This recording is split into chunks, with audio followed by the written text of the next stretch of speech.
took me some time to understand that there are people who don't like working in teams at all. So that was a useful starting point for me. Teams are not necessarily the silver bullet that's going to solve every problem in an organization. Sometimes they're made out to be that. The second thing is that teams are not a place of safety, actually.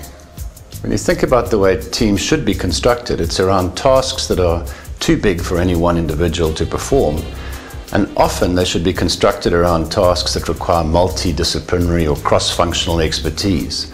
Marketing, sales, production. We need to form teams to get some jobs done, but these are usually not places of safety because of the things that make them beautiful. The fact that there's going to be relationships and you're going to be working with people and you're going to have people to chat to also means that they bring their stuff to the task and to the activity. So leading teams and working with teams has been an interesting challenge in my life.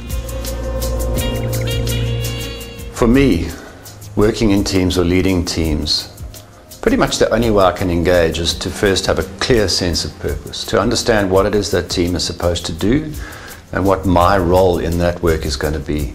So I need two pieces of clarity. I need clarity around the overall purpose of the team, and I need role clarity, for me at least. I also don't like to see people hiding away in teams. And I believe that sometimes you get the best of people in teams, and sometimes you just get people who tuck themselves away and never make a contribution, but ride on the shirt tails of the rest of the team who are achieving what needs to be done. So for me, teams are a place of considerable danger. I encourage everyone to be conscious of the impact they're having on teams and so on. So you see, we talked about the previous dimensions of leadership: vision, community, alignment. They're a little bit more abstracted. I can lead in those spaces and you could probably never quite get to know me.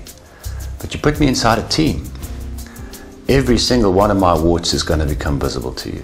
You're going to see my task orientation. You're going to see the fact that I'm going to value what needs to be done, possibly over some of the relationships. And inside the team, I'm going to need other people who are going to help with the relationship stuff and balance out my task orientation. So being conscious of yourself and of the other team members and of the organizational mandate is really critical in teams, for me. I've appreciated working under strong leaders in teams. Leaders who were comfortable with setting direction and making it clear what my contribution was and what the contribution of the rest of the group was. And to this day, I'm most comfortable working in a team when you put a strong leader in there with me. Second thing that I've really found valuable is reflection time. I really need to stop every now and again and say, am I achieving what I personally needed to achieve in the team? But equally, is the team achieving what the team was supposed to achieve? I'm not sure that there's enough of that sort of reflection time in teamwork, and so quickly we lose the sense of what it was we got together to do.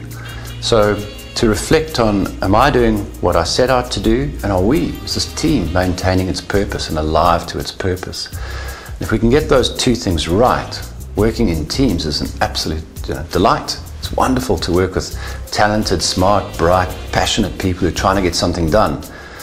But frankly, I would rather go and sit in a corner and try and do the work on my own than work in a group of people who don't have direction, are not committed to trying to get the work done, and don't have a kind of a shared high work ethic. So for me, teams are dangerous spaces, and if you end up on a team with me, it can be a bit of a dangerous space.